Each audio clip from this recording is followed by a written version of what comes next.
The last day of October in 2003 arrived with the kind of chill that clung to the air long after the sun went down. In the small Midwestern town of Fairhaven, Halloween was one of the few nights of the year when its streets felt alive. Families decorated porches with jack-o'-lanterns, teenagers darted between houses with pillowcases stretched by candy, and the faint sound of laughter carried across lawns. For most, it was a night of tradition. But for the Mercer family, that night would become a line drawn across their lives, the last time they ever saw their 15-year-old son, Daniel. Daniel Mercer wasn't the kind of boy to cause worry. A sophomore in high school, he was known for being quiet, good-natured, and loyal to the small circle of friends he kept close. He wasn't an athlete or a troublemaker, just an average teenager with a messy bedroom and a fondness for video games. His parents, Linda and Robert, described him as dependable. That was part of what made his disappearance so unexplainable. He had promised to be home by curfew, and they had no reason to believe otherwise. That Halloween night, Daniel left the house just after dusk, wearing a simple costume, a hooded sweatshirt with fake vampire fangs tucked into his pocket. He wasn't out to impress anyone. His plan was straightforward: meet his friends at the fairgrounds, spend the night wandering the carnival rides, and make it home before midnight. Witnesses later recalled seeing him walking across the lot with 3 friends, his hands shoved into his hoodie pocket, smiling but reserved, as though he was content just to follow along. The carnival itself had been a traveling staple for decades. Each October, it transformed the town's open fields into a patchwork of flashing lights and temporary rides. Children were drawn to the Ferris wheel and carousel, while older kids dared one another to face the carnival's darker attractions. That year, the most talked-about ride was the Hollow Tracks. It was a rickety, wooden-framed haunted ride that promised thrills inside a twisting maze of animatronics, mirrors, and sudden drop panels. The structure looked as though it had been patched together year after year, and to teenagers, that was the appeal. It was cheap, old, and unsettling, a place where you might actually feel unsafe. At around 9 o'clock, Daniel and his friends bought their tickets and stood in line for the Hollow Tracks. They laughed nervously as they edged forward, the sound of mechanical growls and screams leaking from the walls. A witness remembered Daniel stepping onto the ride's small cart, his friends just ahead of him. The cart creaked forward into darkness, swallowed by the wooden doors. For those outside, it was just another group entering the haunted maze. But it was the last time Daniel was ever seen. When the ride ended a few minutes later, Daniel's friends emerged into the cool night air, brushing off the experience as corny and not nearly as scary as they had hoped. They looked around for Daniel, expecting him to step out behind them. He didn't. At first, they assumed he was playing a joke, hiding inside one of the scenes or slipping out an earlier exit. They waited, laughed, and even shouted his name. But the ride's attendants insisted that the cart had returned empty, no passengers left behind. The minutes stretched into an hour. Daniel's friends searched the carnival, checking food stands, the Ferris wheel, and the restrooms. They eventually called his cell phone, but it went straight to voicemail. By 10 o'clock, their laughter had given way to unease. By 11, they phoned Daniel's parents. And by midnight, Linda and Robert Mercer were at the fairgrounds, pushing through the crowd, their faces tight with fear as they realized their son had not simply wandered off. Police were called before the carnival closed. Officers cordoned off the ride, questioned staff, and urged anyone who might have seen Daniel to come forward. But with hundreds of people in attendance that night, most witnesses offered little more than vague recollections. Some swore they saw Daniel in line. Others thought they glimpsed him later near the food stalls. But no one could say with certainty what happened inside the Hollow Tracks. The ride's attendants repeated the same story, that Daniel entered, but never exited. By 2 in the morning, the festive glow of Halloween had turned into something colder. Families ushered their children home. The carnival grounds emptied under the watch of flashing police lights. Daniel's friends sat together in silence, replaying every step of the night, wondering how a boy could disappear from a ride built to entertain. For the officers working the scene, it was just the beginning of what would become one of the most haunting mysteries the town had ever faced. When dawn broke on November the 1st, the Mercer family was still at the fairgrounds. They clung to the hope that Daniel had somehow slipped away, that he would be found safe, maybe embarrassed, maybe hiding. But as the morning stretched on, reality sank in. Their son had gone into a ride that was supposed to last 5 minutes. He never came out. No one saw him leave. There was no trace of him anywhere on the grounds. What started as a Halloween tradition ended in horror. A boy vanished into the heart of a carnival attraction and was simply gone. His disappearance that night did more than shatter a family. It planted a question in the center of the town, one that would remain unanswered for 20 years. How could someone enter a haunted ride and never come out the other side? When police arrived at the carnival grounds, the first priority was the hollow tracks. The ride had been immediately shut down by officers who roped off the area and ordered the operators to step aside. To them, the situation was almost unthinkable. A teenager had walked into the ride in full view of witnesses, yet when the cart emerged on the other end, he was gone. It wasn't just improbable, it was impossible. Still, the officers had to treat the ride not as entertainment, but as a potential crime scene. The hollow track stood as a patchwork of wooden beams, plywood walls, and a network of corridors that wound in and out of themselves. From the outside, it looked like a rickety shack held together by paint and nails, a temporary structure dragged from town to town. Inside, however, was a labyrinth meant to unsettle. Fake skeletons dangled from wires, mirrors distorted reflections, and sudden blasts of air startled riders as they moved forward on small carts guided by metal tracks. It was designed for jump scares, not safety. And now, it was where a boy had last been seen alive. Officers began with a surface sweep, walking the tracks from start to finish with flashlights. They checked every dark corner, every false wall, every maintenance panel. Nothing stood out. There was no trace of blood, no scraps of fabric, no dropped items that could suggest a struggle or accident. Daniel's cell phone, wallet, and house keys weren't found inside. The ride was cluttered with props and mechanical parts, but none of it seemed disturbed. To the frustration of investigators, it looked like Daniel had simply vanished into thin air. As word spread across the carnival, more officers were called in. The crowd, already uneasy, pressed closer to the police line, trying to catch glimpses of the search. Parents pulled their children away, whispering that something terrible had happened.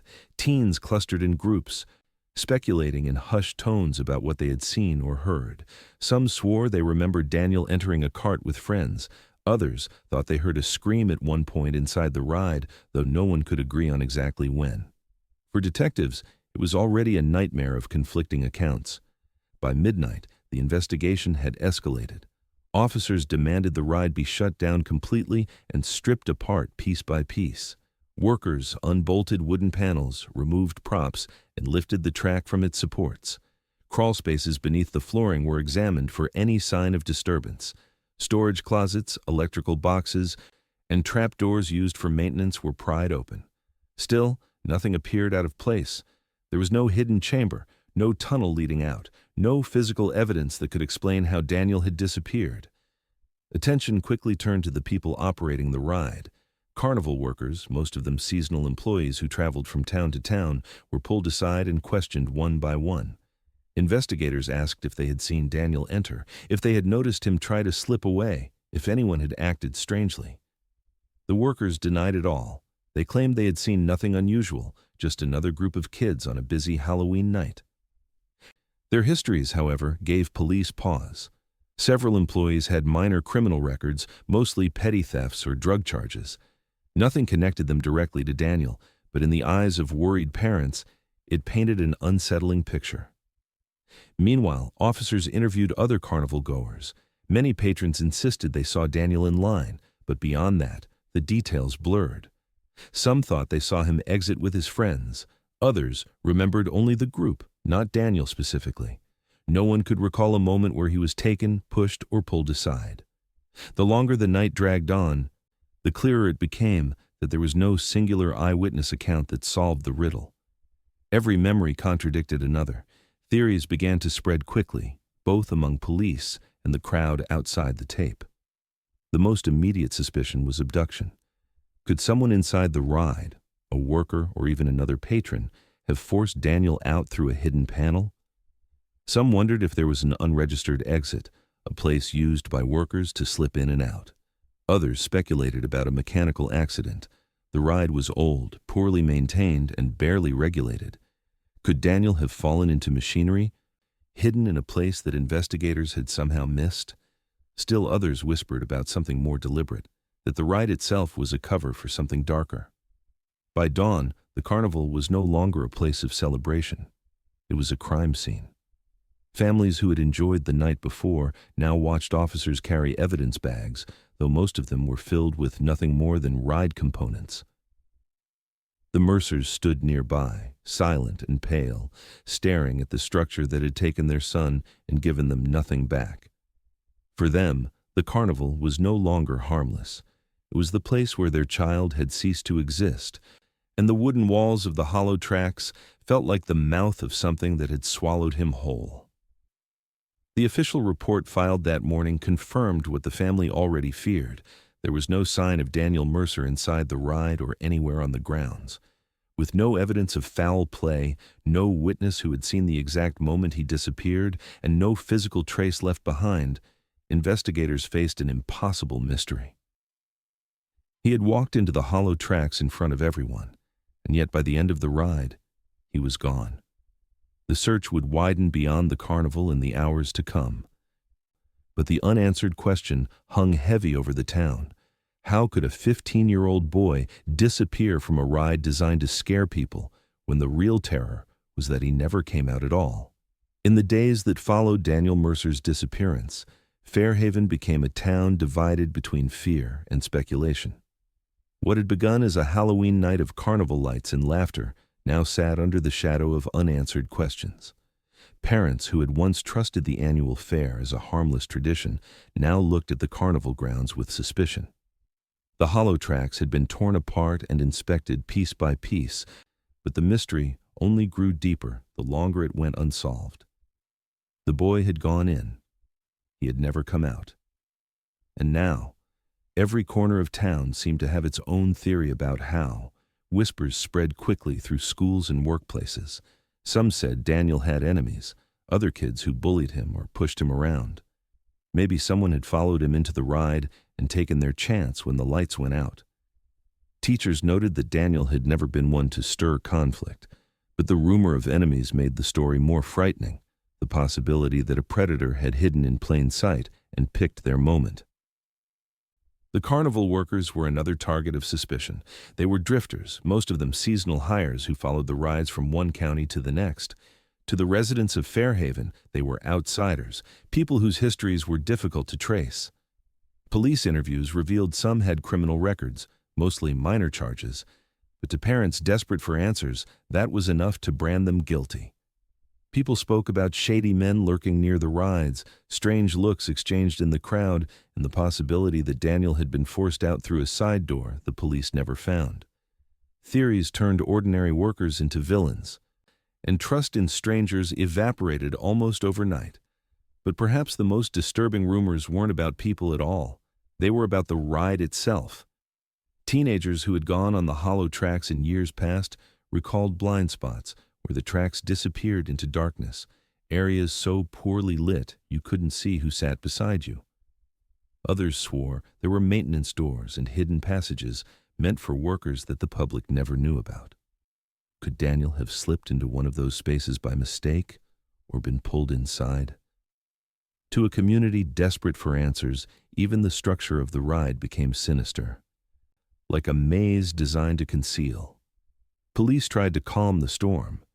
At press conferences, they repeated that the ride had been searched thoroughly, that no hidden exits were missed, and that there was no evidence Daniel had been harmed on the grounds.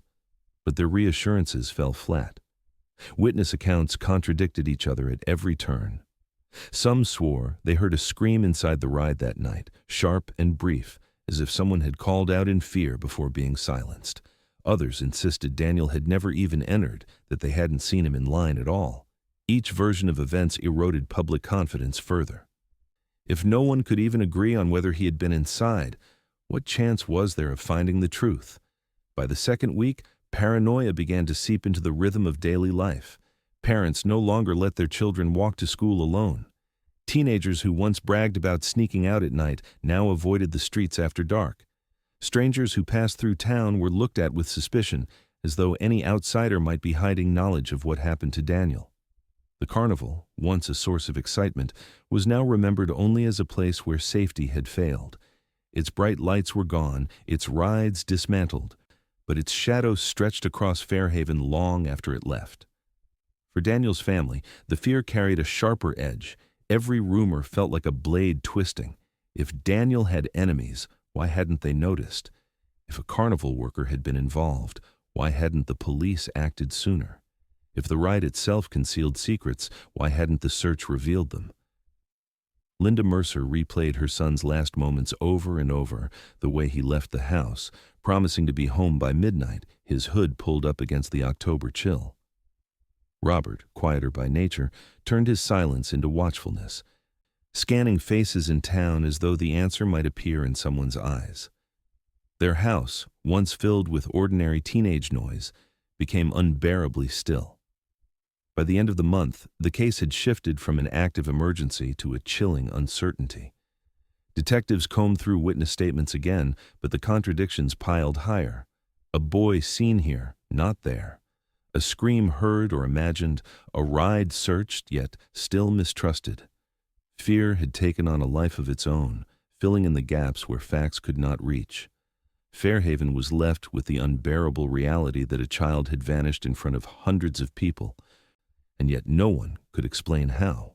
With every passing day, the lines between rumor and truth blurred.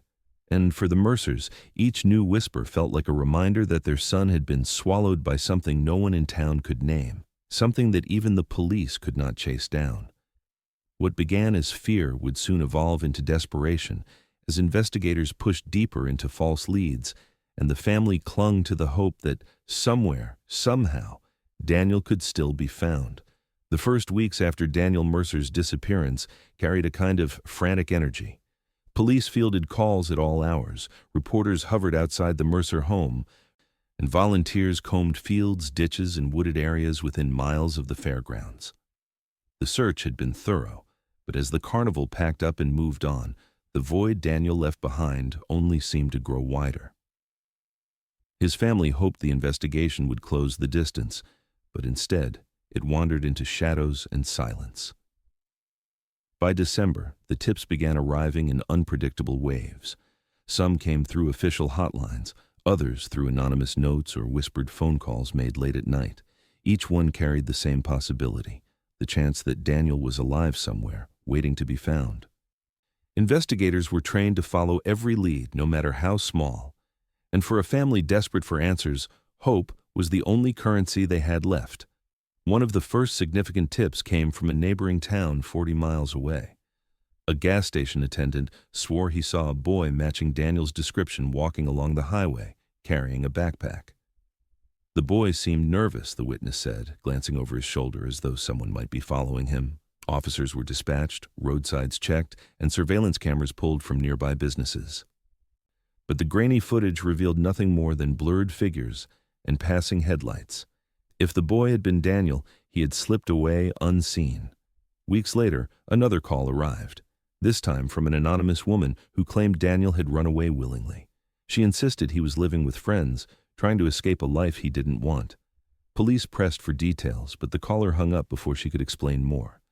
Investigators tried to trace the line, but it led nowhere. The idea that Daniel had chosen to vanish was unbearable for his parents. They knew their son. He hadn't packed clothes, hadn't withdrawn money, hadn't said a word about leaving. But once the rumor took hold, whispers of a runaway spread through town, undermining the family's pleas for help. Even stranger leads followed. A man claiming to be a psychic contacted the Mercer family directly, insisting Daniel was buried near the carnival tracks, hidden in shallow earth no one had bothered to check. He spoke with unsettling confidence, describing the boy's clothing and the exact path investigators should take. For a grieving family, the words were a knife twisting deeper. Police reluctantly searched the area again, bringing dogs and digging near the old grounds. They found nothing but rocks and roots. The psychic faded into silence, leaving only disappointment in his wake. Despite the dead ends, Linda and Robert Mercer refused to give up. Their porch light became a permanent beacon, left on each night in case Daniel found his way home.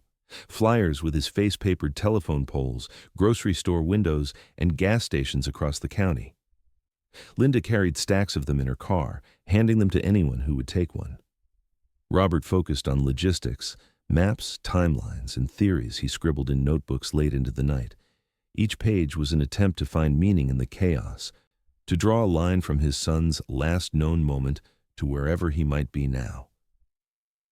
Detectives, too, were unraveling under the weight of the case. The hollow tracks had been searched to exhaustion, and yet the ride offered no answers. The carnival workers had been interrogated, their records pulled, their movements scrutinized. No one stood out as a suspect. But the longer the investigation dragged on without evidence, the more convinced some officers became that Daniel had been abducted. A teenager doesn't vanish inside a ride without help, they argued. Someone must have taken him. The problem was, there was nothing tangible to prove it.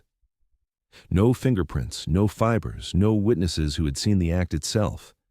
It was as though the crime had erased itself in real time. The lack of closure left space for speculation, and speculation quickly turned to obsession. Online forums dedicated to missing persons cases began circulating Daniel's story, turning it into a kind of folklore. Users debated theories, dissected carnival layouts, and even traveled to the next town to ride the hollow tracks themselves, searching for clues the police had missed. None of it brought Daniel back, but it kept his name alive in ways the Mercer family both appreciated and dreaded. Every new post offered hope, but each unverified theory chipped away at the certainty they craved. By the time the first anniversary of Daniel's disappearance arrived, the case had grown cold. There were no new suspects, no fresh evidence, no definitive sightings. Detectives moved on to other files, and the search efforts dwindled to occasional checks and half-hearted follow-ups. For the Mercer family, it felt like abandonment. Their son's name was still on flyers, but the town around them had resumed its routines. School dances, Friday football games, and the next Halloween carnival came and went, as though time had healed a wound that for them was still bleeding. Yet even as hope thinned, Linda and Robert clung to the smallest possibilities. They told themselves Daniel might still be out there, caught in circumstances he couldn't escape, waiting for them to find him. Their dedication made them fixtures in the community, the parents who never stopped handing out flyers, the ones who still sat at candlelight vigils long after the cameras were gone. Their grief became part of the town's landscape, as permanent as the church steeple or the courthouse clock. For investigators, the silence was its own kind of answer. In the absence of proof, the abduction theory became the quiet consensus. Something had happened to Daniel that night inside the ride, something hidden from view, something no one could explain. And without a body, without evidence, without a single clear witness, the case slipped into the category every detective dreaded most, a mystery that refused to speak. What lingered was not just the absence of a boy, but the sense that he had been erased in front of an entire town. And as the years stretched forward, the Mercer family would carry that silence like a weight, convinced that somewhere, buried beneath false leads and missed chances, the truth was still waiting to be uncovered. As time moved forward, the absence of Daniel Mercer began to weave itself into the fabric of the town's folklore. The carnival left Fairhaven weeks after the investigation wound down, but its legacy lingered in hushed conversations and restless imaginations. Each October, when the weather cooled and the smell of wood smoke drifted through the streets, people found themselves thinking about the boy who had vanished inside the hollow tracks. What had once been an evening of innocent thrills became, for many, the night that marked a permanent stain on their community. The carnival itself didn't disappear.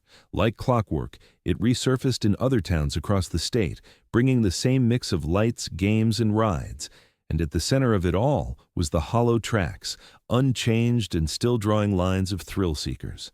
Teenagers who had heard whispers of Daniel's disappearance dared one another to step inside, to retrace his last moments. Some claimed to feel cold spots or sudden drafts of air that didn't make sense, as though the ride itself held secrets. Others admitted they felt nothing but unease, the kind that came from knowing a boy had entered this maze of wood and mirrors and never come out alive. Parents, however, saw the ride differently. For them, it became a symbol of danger, disguised as entertainment. Warnings circulated quietly but firmly. Don't let your kids near the hollow tracks. Don't buy tickets for the haunted rides. Stick to the carousel and Ferris wheel where everyone can see you. In living rooms and kitchen tables across the region, the story of Daniel Mercer became a cautionary tale. Children grew up hearing his name not as a boy from town, but as the kid who disappeared into a ride and was never seen again. Journalists, too, kept the story alive.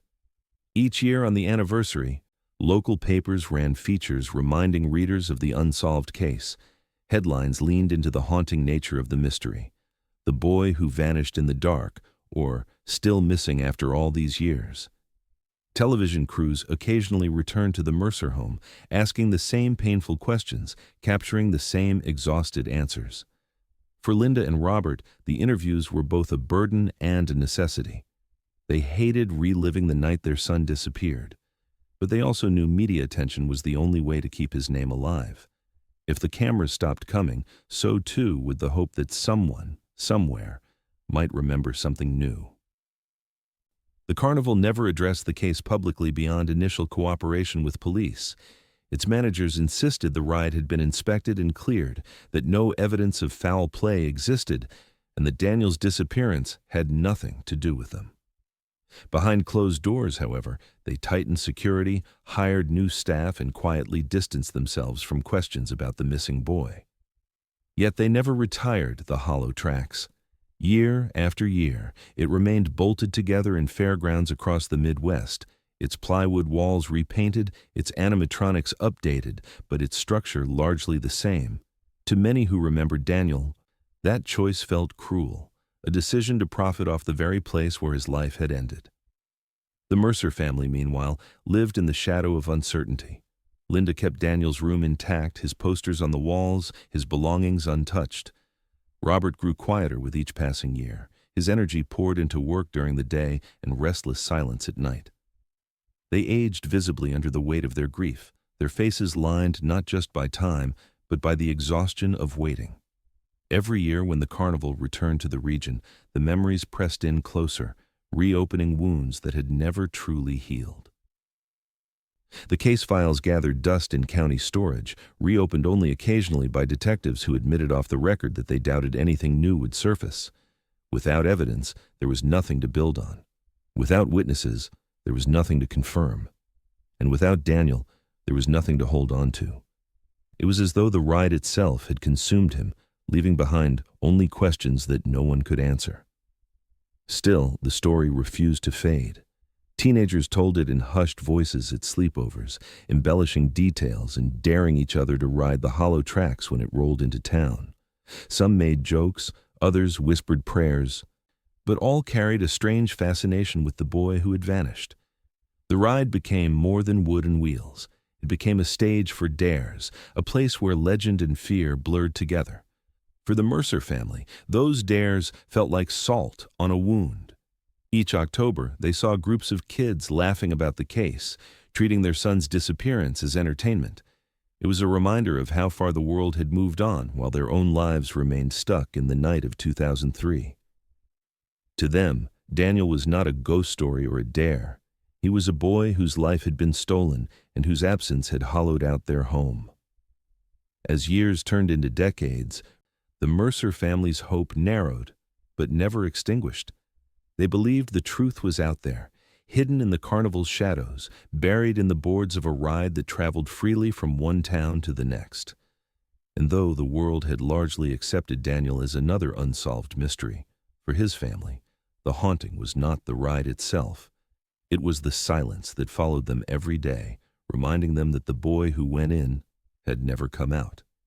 And as the 20th anniversary of Daniel's disappearance drew closer, the question that had haunted Fairhaven all those years still remained unanswered.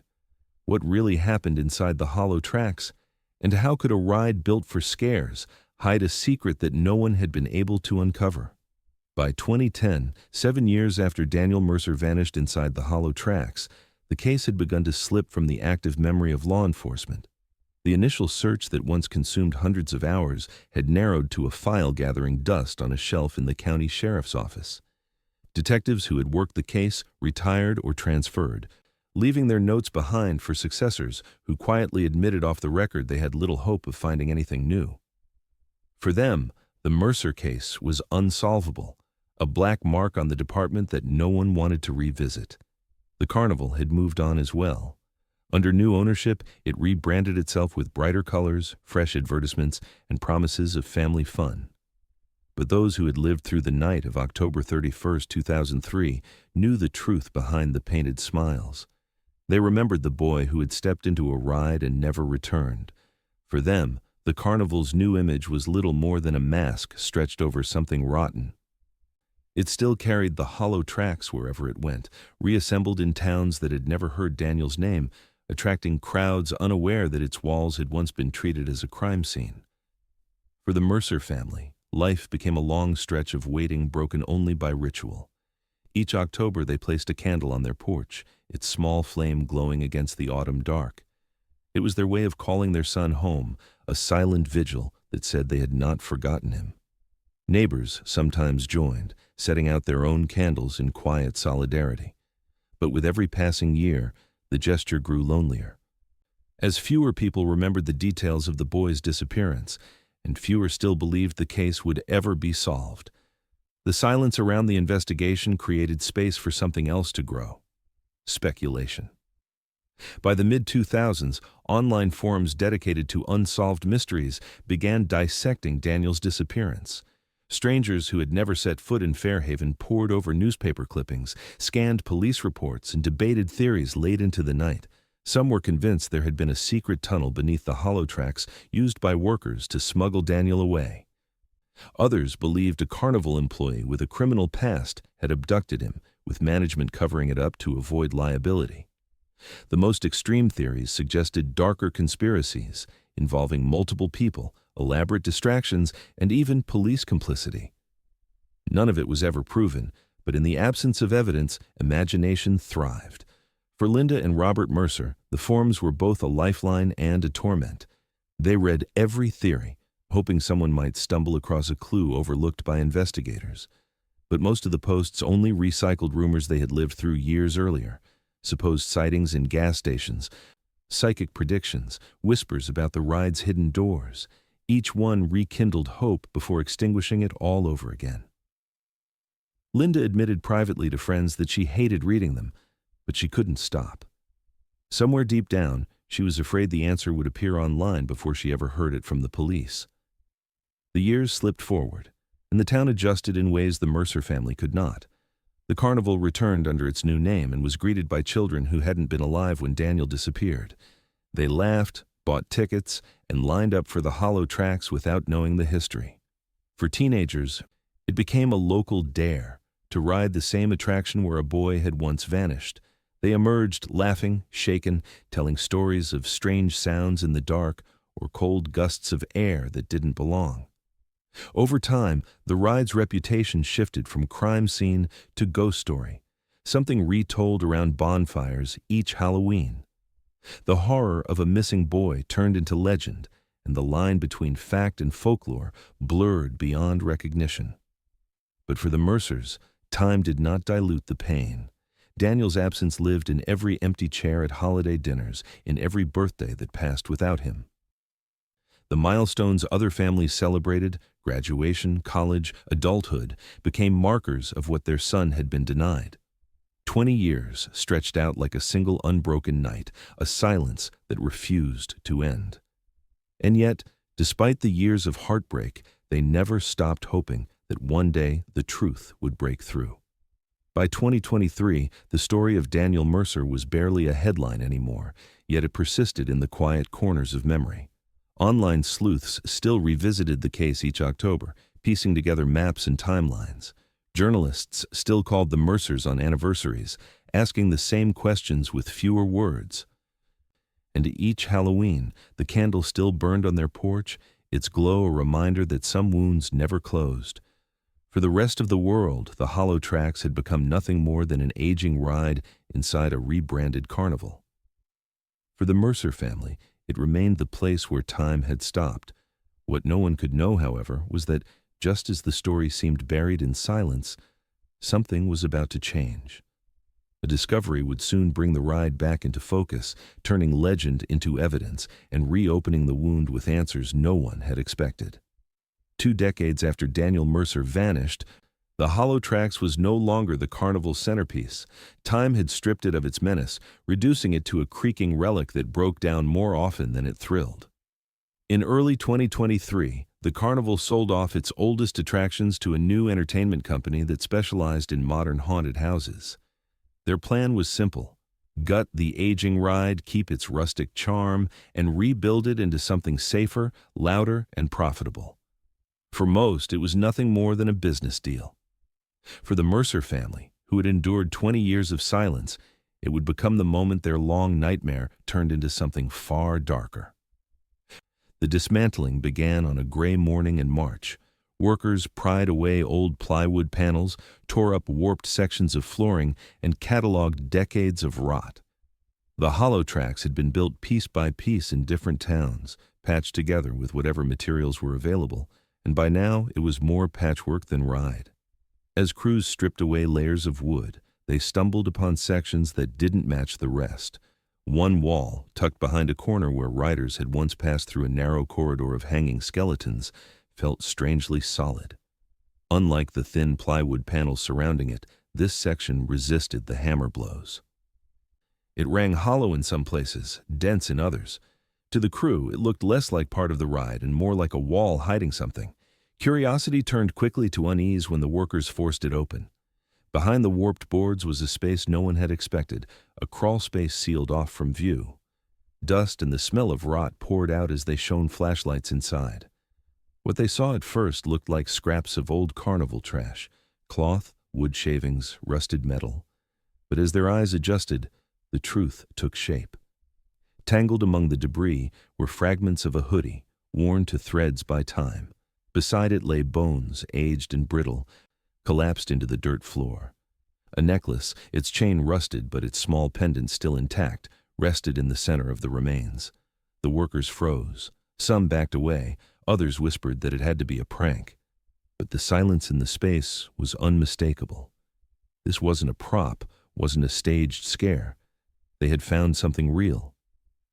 Within an hour, police surrounded the site, sealing it off just as they had 20 years before. Only this time, there was no need to wonder if Daniel had left the ride. His body had been there all along. Forensic teams worked carefully, documenting the crawl space inch by inch. They measured its dimensions, scarcely wide enough for a teenager to crawl into, and impossible to escape once sealed. The walls bore no markings, no graffiti, no sign of tampering. The hoodie scraps were faded, but photographs from 2003 confirmed the color and style matched what Daniel had been wearing that night. The bones were fragile but intact, and the necklace was the final heartbreaking detail. It was the same one his mother had given him the week before he disappeared, a simple chain with a small silver charm. When the remains were taken into custody, there was no official announcement at first. The Mercer family was notified privately, invited to the sheriff's office where detectives explained what had been found. After 2 decades of unanswered questions, the confirmation arrived with both relief and devastation. DNA testing confirmed what the necklace had already suggested. The remains were Daniel's. He had never left the hollow tracks. News spread quickly, igniting headlines across the state. Remains found in haunted ride, identified as missing teen. Reporters swarmed the story, cameras replaying footage of the rotted wall, the sealed crawl space, the police tape fluttering against the wind. For many, it was the chilling end to a local legend. For others, it was proof of what they had suspected all along, that the ride had hidden something the police failed to find. But discovery only deepened the questions. How had investigators missed the crawl space during their exhaustive search in 2003? Why hadn't the false wall been torn down back then, when every corner of the ride had supposedly been inspected? And most haunting of all, how had Daniel ended up inside? Did he crawl in on his own, confused in the dark, trapped when the wall gave way behind him? Or had someone forced him in, sealing the space deliberately to hide what they had done? The Mercer family faced the cruel balance of closure without answers. They finally had their son back, but the circumstances of his death remained shrouded in mystery. Linda described the discovery as relief tied to horror. Robert said only that at least Daniel was no longer out there, waiting to be found. But their grief returned sharper than ever, knowing he had been trapped so close to where hundreds of people had walked, hidden just beyond reach while the world moved on. For the town of Fairhaven, the revelation reopened old wounds. The hollow tracks, once whispered about as legend, was now a confirmed grave. Parents who had long warned their children about the ride felt both vindicated and betrayed. The carnival company faced outrage, accused of negligence for never dismantling the ride thoroughly. And the police, who had sworn in 2003 that the ride had been cleared top to bottom, were forced to confront the truth that something critical had been missed. What had begun as a night of fun for a 15-year-old boy ended in a hidden crawlspace behind rotted plywood sealed away for 20 years. The ride that had swallowed him whole had carried his body from town to town, a traveling grave that no one knew existed. And though his remains had been found, the cruelest question still lingered. Was Daniel's death a tragic accident, or had someone known all along what lay behind that wall? When the discovery of Daniel Mercer's remains was confirmed, investigators knew they couldn't stop at identification. Closure was not enough. They needed to understand how a 15-year-old boy had ended up sealed inside a hidden void for 20 years, unnoticed by multiple searches and hidden in a ride seen by thousands. The answers, however, were not simple. Forensic teams descended on the dismantled remains of the hollow tracks, treating every inch of the false wall and crawlspace as if it were a crime scene frozen in time. The bones were carefully cataloged and examined. There were no signs of blunt trauma, no fractures that suggested he had been beaten, and no evidence of defensive wounds. The long decay made it difficult to tell more subtle injuries, but nothing suggested violence. There were no bindings, no ligature marks, no indication that Daniel had been restrained. What the evidence did suggest was chilling in its own right. Daniel may have entered the crawlspace alive, whether by accident or by force, and died trapped inside. The position of the remains hinted at suffocation or exhaustion rather than sudden death. The small cavity was scarcely large enough for a teenager to crawl into, let alone move around. Once the wall closed behind him, there would have been no way out. Forensic teams theorized that Daniel might have stumbled into space during the ride, disoriented by darkness and noise, and never found his way back out. But the idea didn't sit easily with anyone who remembered the exhaustive search of 2003. If he had been there all along, how had police, detectives, and carnival workers missed it? That question fueled outrage. In 2003, investigators had insisted every inch of the ride had been torn apart and inspected. Panels had been pried open, crawl spaces checked, floors lifted. Yet the false wall that concealed Daniel's body had gone undiscovered. Either the search had been sloppy, or someone had ensured the space remained hidden.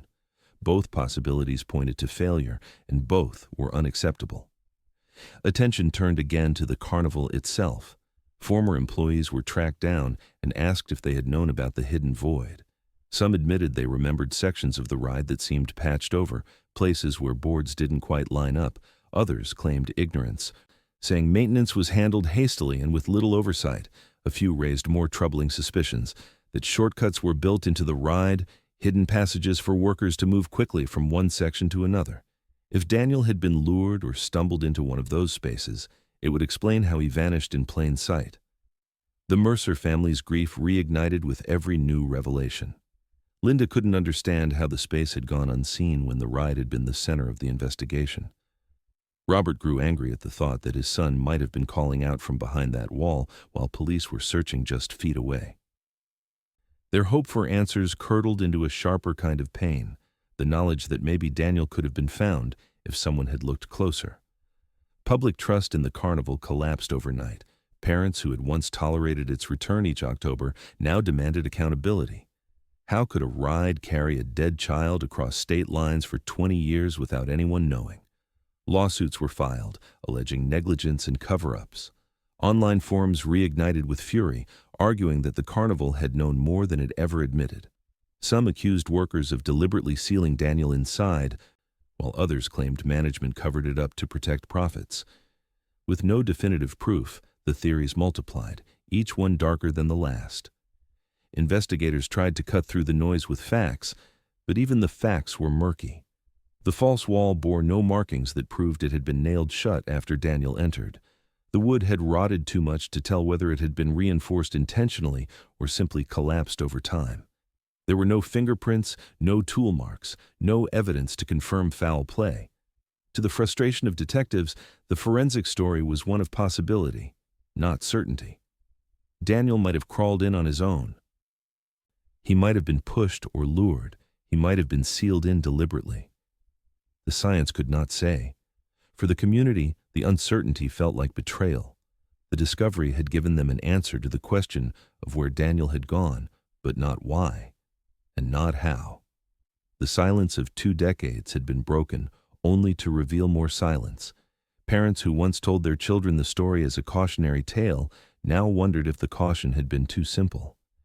It wasn't just a boy lost to darkness, it was a system that had failed him, from a carnival that cut corners to an investigation that overlooked the very place where he lay. The Mercer family buried Daniel that summer. The funeral was small, attended by those who had kept faith through the years. His mother clutched the rusted necklace found in the crawl space, the last piece of her son's life before the void consumed it. His father stood silent beside her, his anger too deep for words. They had finally brought him home, but the cost of knowing was almost worse than not knowing at all. The Holotrax was permanently dismantled and placed into evidence storage. Its twisted panels and false walls held as relics of both tragedy and failure. For the public, it became a symbol of everything unanswered, the ride that had hidden a child for 20 years, the attraction that turned into a coffin. But for investigators, the questions would not go away. Why hadn't the space been found in 2003? Did workers know about it all along? And most haunting of all, had someone intentionally led Daniel into that crawl space and closed it behind him? The forensic puzzle left Daniel's story suspended between accident and crime, between negligence and intent. And for his family, that uncertainty was a wound that no discovery could close. The discovery of Daniel Mercer's remains reignited not just grief, but an old storm of speculation. What had once been a town's whispered legend now sat in the national spotlight, every detail scrutinized, every unanswered question pulled back into focus.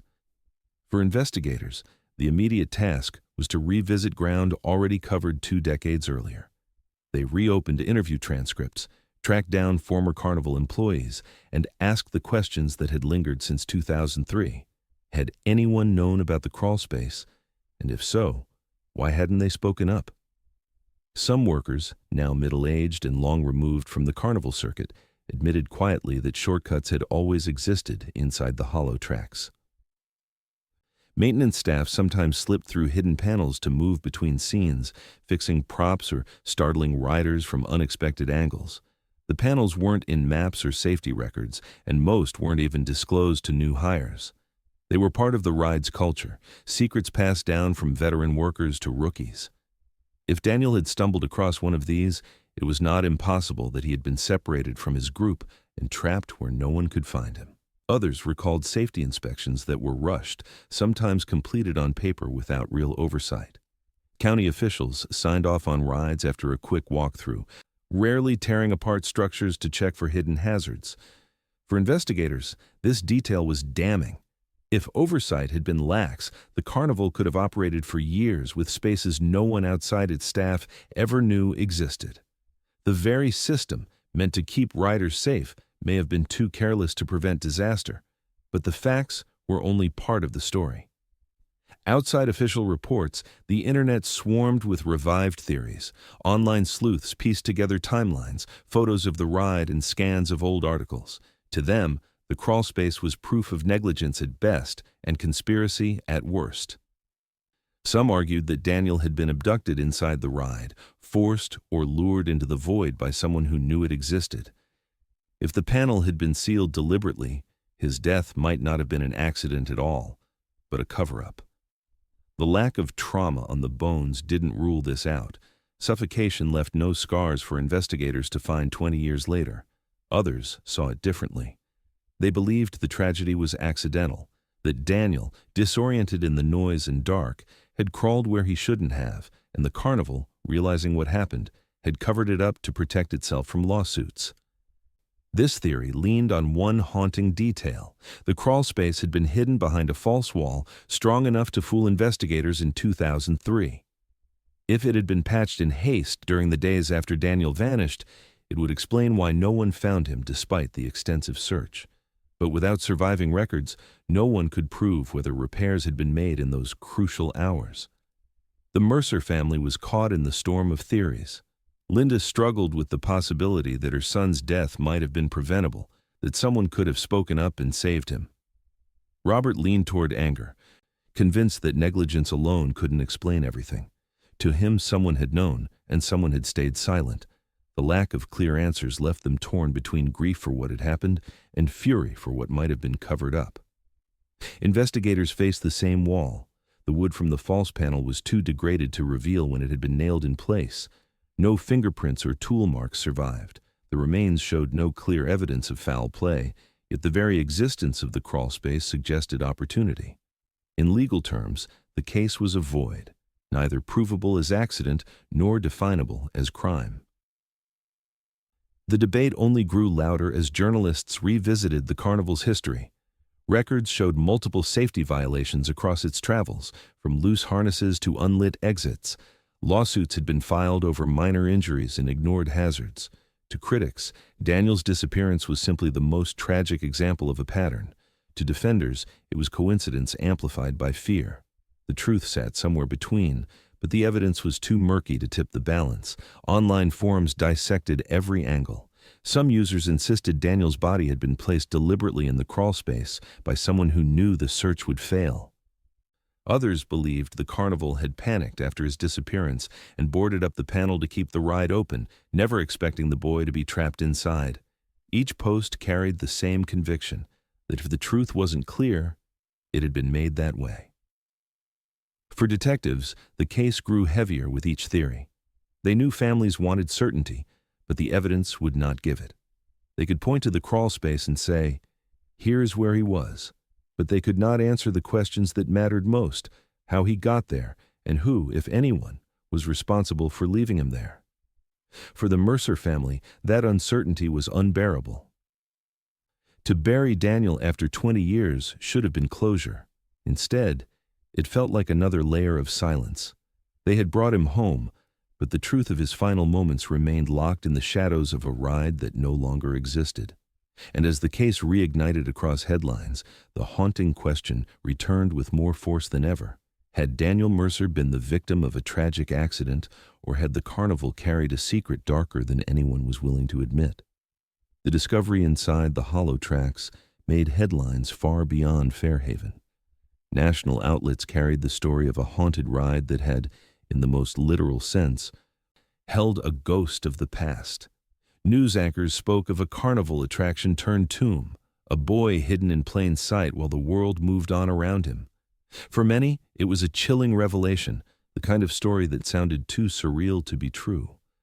For the Mercer family, it was confirmation of what they had always feared, that Daniel had never left that ride, and that for 20 years they had been grieving in the shadow of an answer no one had seen. The hollow tracks was immediately shut down, its remaining pieces dismantled and placed into evidence storage. The crawlspace, the false wall, the rotting wood panels, all of it catalogued as if the ride itself were a suspect. What had once been carnival entertainment now sat in a warehouse, locked away behind police tape and case numbers. For the public, it became an object of fascination, whispered about in the same breath as urban legends. But for investigators and for Daniel's family, it was a grave, one that had been dragged from town to town, disguising itself as fun while concealing the worst kind of truth. Daniel was finally laid to rest in the summer of 2023. His funeral was small, intimate, attended mostly by family, old friends, and neighbors who had carried the memory of that Halloween night for 2 decades. His mother clutched the rusted necklace recovered with his remains, the same one she had given him just days before he disappeared. His father stood by her side in silence, the weight of 2 decades of unanswered questions pressing down heavier than ever. They had their son back, but not the peace that was supposed to come with closure. Because closure never truly arrived. Forensic reports had left too many possibilities open. Had Daniel crawled into the crawl space by mistake, disoriented by the chaos of the ride, trapped when the wall shifted behind him? Or had someone known about the hidden void, led him inside, and ensured he never left? Without evidence of violence, investigators leaned toward the accident. But the Mercer family could not let go of the possibility that negligence or malice had played a role, that their son's death had been preventable, and that someone had chosen silence over truth. Public outrage mirrored the family's grief. Opinion columns demanded accountability from both the carnival and law enforcement. How had inspectors in 2003 missed a sealed wall that held the body of a missing child? How had safety protocols been so lax that a ride could carry hidden chambers no one documented? Lawsuits mounted, not just from the Mercers, but from others who claimed injuries and safety lapses at the carnival had been ignored for years. The hollow tracks became a symbol, not just of Daniel's death, but of the failures of an industry built on temporary thrills and overlooked dangers. Online, the case exploded. Forums and true crime podcasts dissected every angle, debating whether Daniel's death was an accident, an abduction, or a cover-up. Some argued the ride had been patched deliberately after his disappearance, sealing him inside while police searched the very walls that hid him. Others maintained it was nothing more than a tragedy compounded by incompetence, a boy who stumbled where he shouldn't have and whose fate was buried under neglect. But no matter the theory, all agreed on one thing: the truth would never be fully known. For Fairhaven, the revelation reopened old scars.